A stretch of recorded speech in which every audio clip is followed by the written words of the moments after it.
এখন ফেসবুকে অনেকেই ভিডিও বানায়, অনেক কন্টেন্ট ক্রিয়েটর আছে ভিডিও বানায় ফেসবুকে সফল হয়ে গেছে। কিন্তু সফল হওয়ার মধ্যেও অনেক পার্থক্য আছে। আজকে আপনাদেরকে একটা গল্প শোনাবো। গুণীজনের মুখ থেকে শোনা। এক ধনী ও শিল্পপতি লোকের একটি ফ্যাক্টরি ছিল।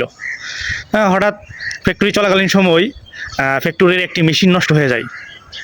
মেশিনটি নষ্ট হয়ে যাওয়ার পর অনেক মেকানিক এনে দেখানো হয়েছে, কিন্তু কোনো মেকানিকই এটা মেশিনটি ঠিক করতে পারতেছে না। আশেপাশে অনেক মেকানিক এনে দেখানো হয়েছে, কিন্তু মেশিনটা কোনো কিসে প্রবলেম হয়েছে এটা কেউই ধরতে পারতেছে না। তখন কোম্পানির এক লোকের মাধ্যমে জানতে পারে যে অন্য আরেকজন বিজ্ঞ মেকানিক আছে। তখন এই কোম্পানির মালিকে ওই বিজ্ঞ মেকানিকরে আসার অনুরোধ জানায়। তখন ওই মেকানিক আসার পর যখন ফ্যাক্টরির মধ্যে গিয়ে মেশিনটা দেখতে পেয়েছে, তখন মেশিনটা ভালোভাবে পর্যবেক্ষণ করার পর সে মেশিনটা খোলার পর ভিতরে একটা নাটের মধ্যে বাড়ি দেয়। তখন বাড়ি দেওয়ার পর কিছুক্ষণ মেরামত করার পরে মেশিনটি ঠিক হয়ে যায়। তখন মেশিনটি যখন চালু করছে তখন পুনরায় আগের মতো চলতে শুরু করেছে।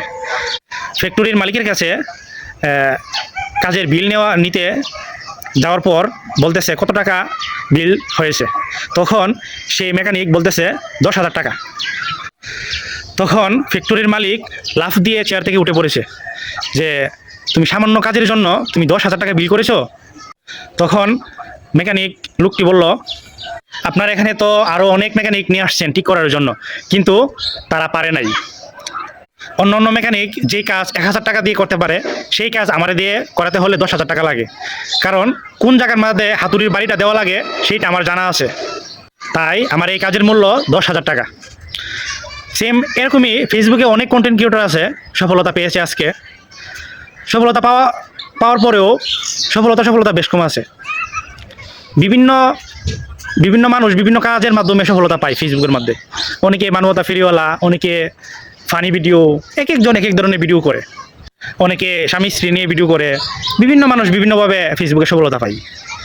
কিন্তু সফলতা পাওয়ার যে মেইন জিনিসটা, এইটা শিক্ষা দেওয়া হয়েছে সবচেয়ে গুরুত্বপূর্ণ বিষয়।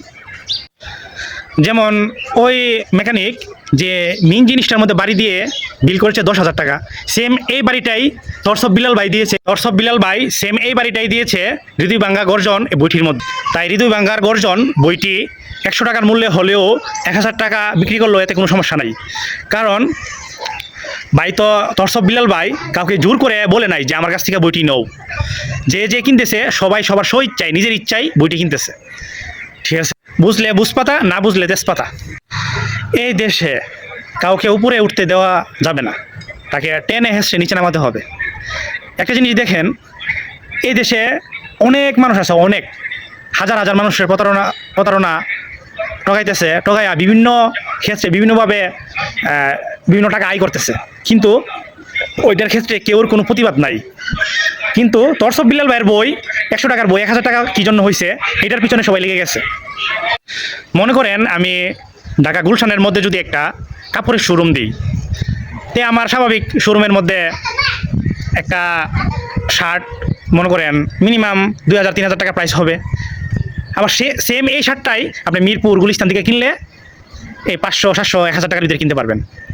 কিন্তু মেন বিষয় হয়েছে যারা গুলশান যায় শোরুম থেকে কাপড়টা কিনে, তারা কিন্তু জেনে বুঝে শুনেই কিনে, যে ওইখানে গেলে ডাবল দামটা কিনতে হবে, জেনে বুঝে কিনে। ঠিক আছে, একটা বিষয় এখানে ক্লিয়ার করতেছি যে তরসব বিলাল ভাইয়ের বইটা যার মনে ধরতেছে, রুচি ধরতেছে, সেই কিনতেছে, কাউকে তো জোর করে কিনেতেছে না। এই জিনিসটা বুঝতে হবে। পিছিয়ে লেগে লাভ নাই ভাই, যে যার মতো কাজ করেন।